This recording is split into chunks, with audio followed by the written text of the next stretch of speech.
Kita masuk ke bab mujahadatun nafs. Apa arti mujahadah? Mujahadah dari kata jahada, yujahidu, mujahadatan, fa'ala, yufa'ilu, mufa'ala. Artinya apa? Bazlul juhud fi mukhalafatin nafs. Mengerahkan tenaga semaksimal mungkin untuk melawan kehendak-kehendak buruk dari dalam jiwa. Jam segini enaknya tidur atau ngaji menurut badan nih, tapi batin bapak maunya ngaji. Maka yang duduk sekarang itu bukanlah nafs yang ammarah, tapi nafs yang sudah mulai masuk ke gerbang mutmainnah. Baru gerbang pak, jangan senang dulu. Ya, an-nafs ini jiwa kita, sebagaimana sudah masyhur disebutkan dalam Al-Quran. Ada yang disebut innan nafsa, sesungguhnya jiwa. Ada yang apa? Ammarah, bukan amarah. Ammarah. Ammarah bahasa Arab artinya yukthirul amra, banyak nyuruh-nyuruh kepada apa? Bisu, dengan yang buruk-buruk. Jam 3 enaknya tahajud atau molor. Molor ya. Itu normal. Normal itu. Tapi mujahadatun nafs itu melawan sisi normal manusiawi, menjadi di atas itu. Yang gak pernah tidur, yang gak pernah capek itu siapa? Malaikat. Malaikat itu gak pernah tidur. Maka di saat seseorang melawan rasa ngantuknya, dia sedang menghidupkan sisi malaikat dalam dirinya. Karena dalam diri kita ada karakter nuriyah, karakter malaikat. Kalau mau makan, antum mau makan nih, normalnya orang kalau pagi-pagi jam 7, jam 8 lapar nggak? Terus antum shaim, puasa, malaikat makan nggak? Ah, itu namanya mukhalafatun nafs, mencoba melawan kebiasaan diri. Biasanya makan, dia nggak makan. Jiwa itu level pertama namanya ammarah bisu. An-nafs al-ammarah bisu, jiwa yang selalu mengajak kepada yang negatif.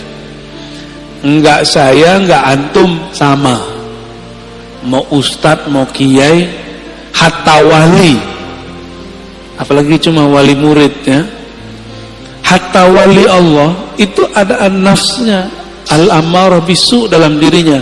Bedanya dia bisa meredamnya. Jadi jangan dikira para wali itu selamat juga dari an-nafs al-ammarah. Dia ada dalam dirinya, namun Allah mengizinkan untuk meredamnya. Ciri-ciri an-nafs al-ammarah, ide-idenya untuk berbuat yang rendahan itu lebih banyak daripada yang tinggi, yang bernilai. Keinginannya untuk berbuat yang buruk lebih banyak daripada keinginannya melakukan kebaikan. Nah, itu ammarah bisu. Bahkan ammarah bisu ini lawan dari nafsul mutmainnah. Dia menjadi agen-agen maksiat. Kalau ada dia, maksiat tambah seru. Itu ammarah bisu. Sebenarnya itu diri kita sendiri ya. Jadi jangan dilihatkan ke orang, itu kita sendiri. Kalau dia agak baik dikit dan menjadi an-nafs al-lawwamah, jiwa yang lawwamah. Apa arti lawwamah?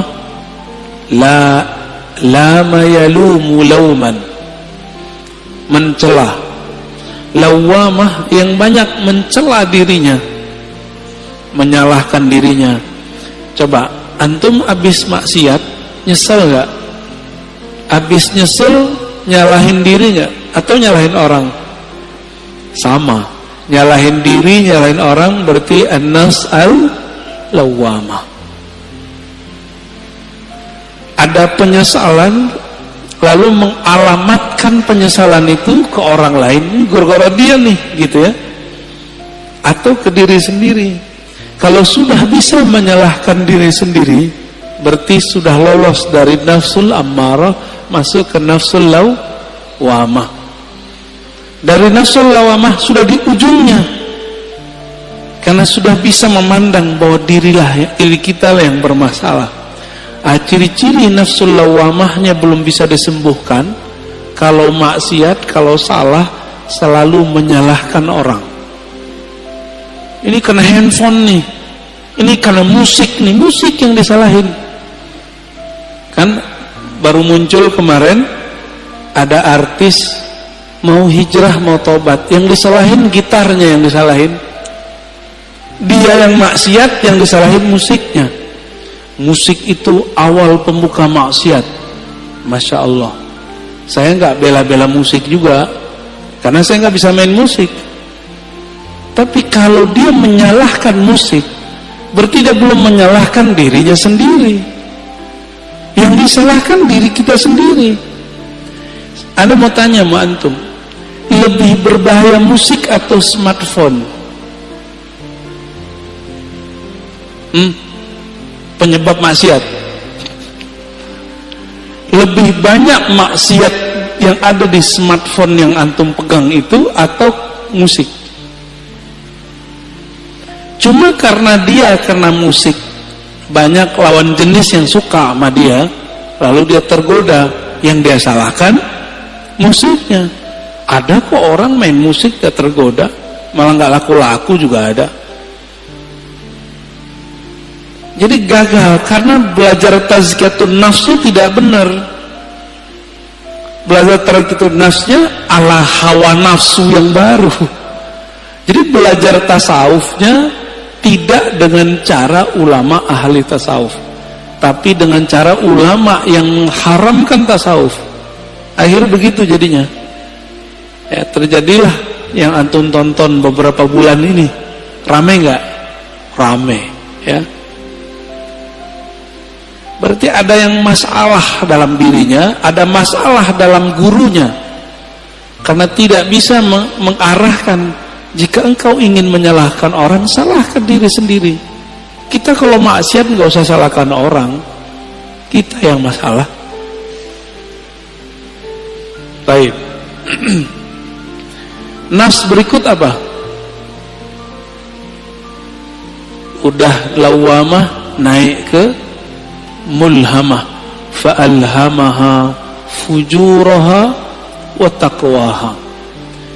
Setelah Allah menyempurnakan jiwa, maka Allah mengilhamkan kepada jiwa bahwa di dalam dirimu, hai jiwa, ada fujur dan takwa. Ini banyak yang salah terjemah ayat, dikira Allah lah yang membisikkan kepada jiwa keburukan dan kebaikan. Bukan. Coba perhatikan ayatnya. Fa'alhamaha fujuraha. Lalu Allah mengilhamkan, memberitahukan kepada jiwa sifat buruknya ini loh, dan takwaha, sifat baik kamu ini. Bukan terjemahannya Allah lalu membisikkan supaya dia berbuat baik atau berbuat buruk, nah begitu. Ya, ini ada fi di dalamnya. Fa'alhamaha fujuraha wa taqwaha. Ada satu riwayat yang masyhur di kitab-kitab, cuma sayang setelah diteliti Imam Suyuti, Imam Ibnu Jauzi, riwayatnya dhaif. Tapi maknanya sahih, sesuai dengan ayat-ayat ini. Bahwa dahulu kala awal Allah menciptakan nafs jiwa. Ini riwayat didhaifkan. Emang dhaif, setelah saya teliti dhaif. Tapi riwayat ini saya masukkan ke Israiliyat. Kalau masuk ke Israiliyat kita boleh cerita, ya. Tatkala Allah menciptakan nafs, lamma khalaqallahu nafs, ketika Allah menciptakan jiwa, maka Allah bertanya, man ana wa man anta. Aku siapa, kamu siapa? Apa kata jiwa? Anta, ana. Apa kata jiwa? Ente, ane. Jadi yang suka ngomong gua, saya, itu sifatnya nafs. Jujur, suka nggak ngomong saya, menurut gua? Seneng nggak? Seneng ya? Kok dia nggak menghargai saya? Gitu. Pernah ngalamin gitu nggak? Ya. Kok dia nggak menghargain aku? Ada perasaan begitu dalam berinteraksi? Berarti nafsnya lagi on, Pak. Lagi on itu. Ditanya lagi, man anta wa man ana. Siapa kamu, siapa aku? Sama jawabannya, aku, engkau. Makanya sifat egois itu sifatnya nafs, bawaan nafs. Jadi nafs ini itu dulu pernah Allah Subhanahu wa taala celupkan kepada bi'ruz zulumat, ke dalam kegelapan syahwat. Masing-masing kita punya, Pak. Walaupun soleh-soleh ini kayaknya, berjenggot, berkopiah, bergamis, bersarung, nafsu kita sama-sama jelek. Mau saya, mau antum sama. Ya, jadi nggak usah putus asa ya, biasa aja. Siapa tahu antum lebih mulia dari aneh, gitu. Dalam nafs. Tapi kalau udah merasa mulia, berarti nafsnya udah rusak. Nafsu udah rusak. Baik. Lalu Allah buatlah nafs itu lapar. Dibuat lapar itu nafs. Sekian ribu tahun dia lapar. Lalu Allah bertanya lagi, Ayyatuhan nafs, man ana wa man anta. Saya siapa? Engkau siapa? Kata Allah. Barulah nafs itu merasa butuh. Apa kata nafs? Ya Rabb, anta Rabbi. Engkau adalah Rabbku, Tuhanku. Sedangkan aku adalah hambamu. Inilah asal muasal daripada tazkiyatun nafs, mujahadatun nafs. Jadi nafs ini hanya bisa dikekang dengan satu hal, lapar. Gak bisa lebih, gak bisa kurang. Gak bisa lebih dari itu, gak bisa kurang juga dari itu. Dibikin lapar dia. Jadi kalau antum merasa bahwa kok susah ngelola diri ini, puasa. Jangan hanya puasa fisik, mulai puasa yang sifatnya lebih detail. Pernahkah kita puasa gadget?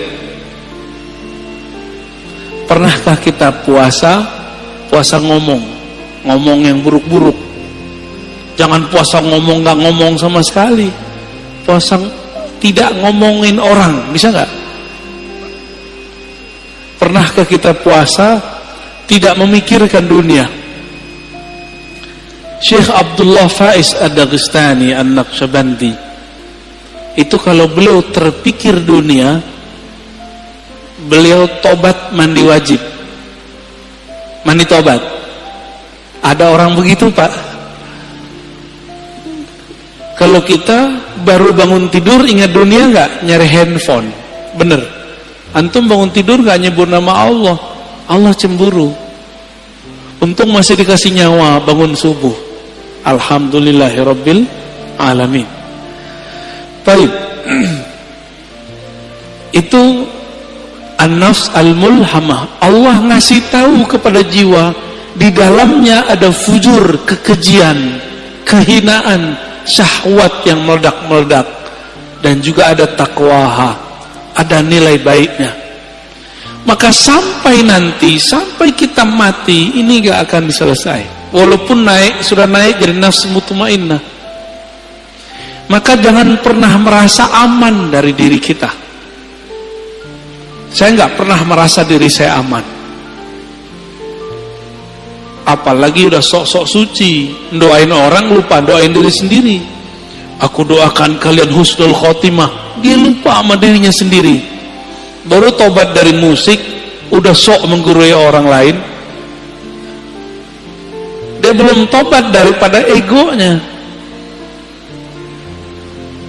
Baru hijrah beberapa bulan, udah berani menggurui orang lain, lupa menggurui dirinya. Lalu melihat orang lain yang melakukan hal masa lalu dia dengan pandangan hina. Kita agak sedih dengan orang-orang begini, ya. Sedih dengan diri kita sendiri. Kok kita mau juga nonton orang begitu, ya. Baik.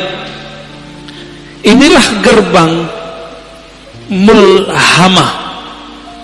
Jika dia sudah mengenal sisi buruknya dan juga mengenal sisi baiknya, kira-kira kalau orang berakal ngikutin yang mana?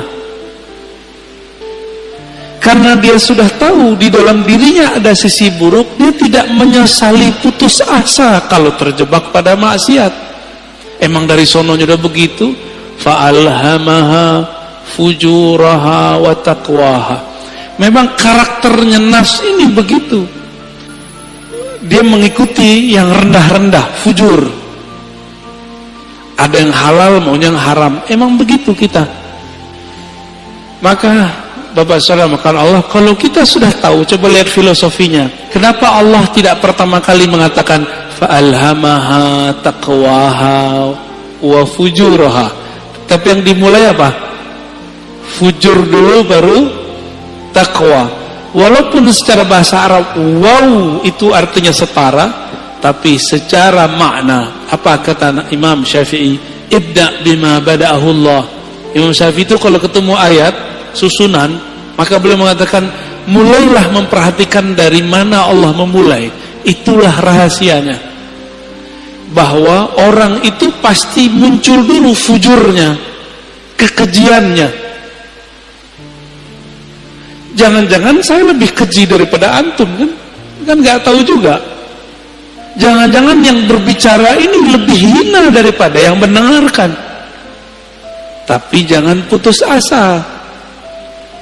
Allah itu ngasih tahu bahwa diri kita hina. Kalau kita terjebak, jangan putus asa. Kita punya sisi yang takwa, disebut tobat, gitu. Maka orang-orang yang bertobat dari masa lalunya dengan menyalahkan dirinya sendiri, tidak menyalahkan orang lain, lalu mentazkiyah dirinya, membersihkan dirinya, baru kemudian membicarakan yang lain. Orang ini sudah mulai naik ke makom berikutnya, an-nafs al-mutmainnah, jiwa yang tenang. Lalu bagaimana cara supaya jiwa itu bisa dibersihkan? Maka kita katakan mujahadah itu nama sekolahnya, kurikulumnya namanya tazkiyatun nafs. Bisa bedain? Tasawuf itu nama kampungnya.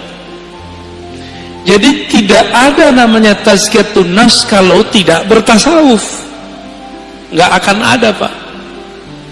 Oh, ini sudah ada sebelum tasawuf.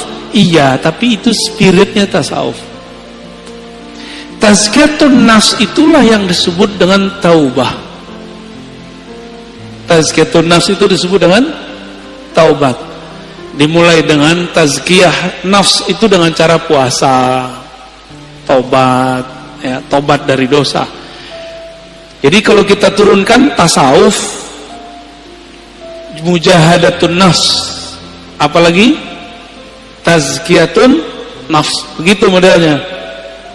Jadi kalau ada orang mengajak kajian tazkiyatun nafs tapi tidak memulai dengan tasawuf, gimana kurikulumnya? Pasti ada halalnya, pasti ada kelemahan-kelemahannya. Kayak gitu modelnya. Ya, karena nggak tahu petanya tadi, dimulai dari jiwa yang 4. Ammarah, lawamah, mulhamah, baru masuk mutmainnah. 4 aja udah cukup dulu sebelum yang 3 yang lain. Jadi taubat itu bukan saja dengan cara mencela maksiat kita. Taubat itu dengan cara tazkiyah, itu pertama. Lalu tahliyah yang kedua. Apa arti tazkiyah? Membersihkan diri dari yang kotor. Kita kalau mau sholat, tubuh kita kotor, kita langsung sholat atau mandi dulu? Mandi itu namanya tazkiyatun nafs. Mandinya orang-orang maksiat, tobat. Supaya simbol dan maknanya nyatu, maka ada namanya mandi tobat. Pernahkah kita mandi tobat? Maka mulai pagi ini, coba Bapak sekali sehari niat kalau mandi itu mandi tobat. Mau ngamalin? Ya, jadi ketika kita mandi, kalau mandi tobat berani nggak pakai celana? Maka pakai kain basahan. Kecuali antum bukan mandi tobat, pakai kain basahan atau pakai celana kita mandi. Cara mandinya gimana? Mulai dari wudu, lamain di kaki, siram kaki kita dulu. Udah siram kaki, mulai pundak, baru kepala. Niatkan, ya Rob, ampuni dosaku, jadikan dosaku hanyut seperti hanyutnya daki-daki di badanku dengan air ini. Dalam hati kita ngomong. Itu cara mandi tobat. Dulu mandi tobatnya cuma diajarkan di surau-surau, zawiyah-zawiyah. Ini sekarang kita bagiin aja lah, ya. Lama amat antum mau jadi orang bener. Kita juga lama menjadi orang bener. Dulu harus ngaji dulu. Nah, sama-sama belajar bener kita, ya. Mau ngamalin ya, sama-sama kita amalkan mandi tobat. Bid'ah itu Ustaz, ya makan aja tuh bid'ah itu. Ini udah diamalkan banyak ulama. Dari mana dalil mandi tobat? Teman-teman, orang masuk Islam mandi nggak? Dianjurkan mandi nggak? Bener. Maka ada mandi dari kafir masuk Islam. Dari situ ulama kita ngambil, kita sudah Islam, melakukan maksiat, udah tahu lebih gede nggak dosanya? Lebih gede dosanya. Maka secara batin lebih kufur. Masuk lagi ke ranah iman, kita mandi lagi. Dari situ dalilnya. Ya. Jadi mandi tobat bukanlah bid'ah, mandi tobat adalah sesuatu yang lebih sunnah daripada mandinya orang kafir masuk Islam. Orang kafir masuk Islam wajar, dia tadinya kafir, sekarang masuk Islam. Kita ini sudah Islam, tapi melakukan kerjaan orang-orang kafir. Lebih kufur nggak? Lebih wajib nggak kira-kira mandi tobatnya? Menurut saya itu lebih wajib, ya. Coba mandi tobat. Ini amalan para wali Allah. Para wali Allah itu, teman-teman, sahabat-sahabat karena Allah, amalan intinya itu tobat. Tobat itu adalah praktek tazkiyatun nafs. Ini ada orang ngaji tazkiyatun nafs tapi nyalahin ini, nyalahin itu nggak benar tazkiyatun nafsnya. Kalau mau jadi diri kita benar, orang lain benar, mulai dari tobat. Tobat itu isinya apa? Muhasabatun nafs wa nadmuha. Menghitung-hitung kesalahan diri lalu menyesalinya. Maka Nabi berkata, an-nadamu taubah. Hadis sahih. Yang disebut taubat itu kamu menyesali. Bagaimana mungkin menyesalinya kalau tidak pernah menghitung kesalahan diri sendiri? Pernah nggak ngitung kesalahan kita? Yang ada kita ngitung kesalahan orang, kesalahan gitar, kesalahan musik lagi yang disalahin, orang teman lagi yang disalahin. Itu di luar nggak ada minum khamar itu tua, kalau nggak diminum nggak masalah kan? Masalahnya antum minum itu aja. Baik. Tasawuf dalamnya apa? Mujahadatun nafs. Dalamnya lagi apa? Tazkiyatun nafs. Inti tazkiyatun nafs apa? Taubat. Ciri-ciri orang tobat, dia suka mencari kesalahan dirinya sendiri, bukan kesalahan orang lain, apalagi kesalahan kelompok lain. Paham? Apalagi kesalahan thariqat lain, manhaj lain. Kalau di dunia kerja, ciri-ciri orang yang sudah tobat, pribadi tobat, dia kalau ada kesalahan dalam pekerjaan tim, tidak suka menyalahkan kawannya, tapi dia suka menyalahkan dirinya sendiri. Makanya kemudian prinsip-prinsip agama ini sudah menjadi sistem dalam perusahaan-perusahaan. Ada namanya report, benar. Report, laporan. Laporan harian, laporan mingguan, laporan bulanan, laporan tahunan, benar. Itu namanya muhasabah. Jika orang-orang sekarang bekerja untuk dunia pakai prinsip tobat, kenapa untuk akhirat tidak menggunakan prinsip tobat? Jika ada perusahaan tidak menggunakan sistem report, kira-kira dia punya kemajuan enggak masa depan? Enggak ketahuan dia maju. Dia ngerasa maju tapi enggak maju-maju. Samalah kira-kira begitu. Jika seorang jiwa, suatu kelompok sibuknya dengan kesalahan orang, tidak sibuk dengan kesalahan diri sendiri, spiritualnya gak naik-naik. Ya, jumlah orangnya bisa tambah banyak, tapi jiwa mereka tidak berkualitas. Di dalam Al-Quran, Allah berfirman, wajahidu fillahi haqqa jihadih, dan berjihadlah, bermujahadalah, ya. Mujahidu artinya bermujahadahlah fillah. Jadi ada dua, jihad itu fi sabilillah, sedangkan mujahadah fillah. Bisa bedain? Jihad di jalan Allah, kita sedang memperjuangkan agama Allah, itu jihad fi sabilillah. Tapi kalau kita sedang melawan diri sendiri, itu namanya jihad fillah. Jihad mengalahkan diri, memenangkan Allah, itu namanya surat Al-Hajj.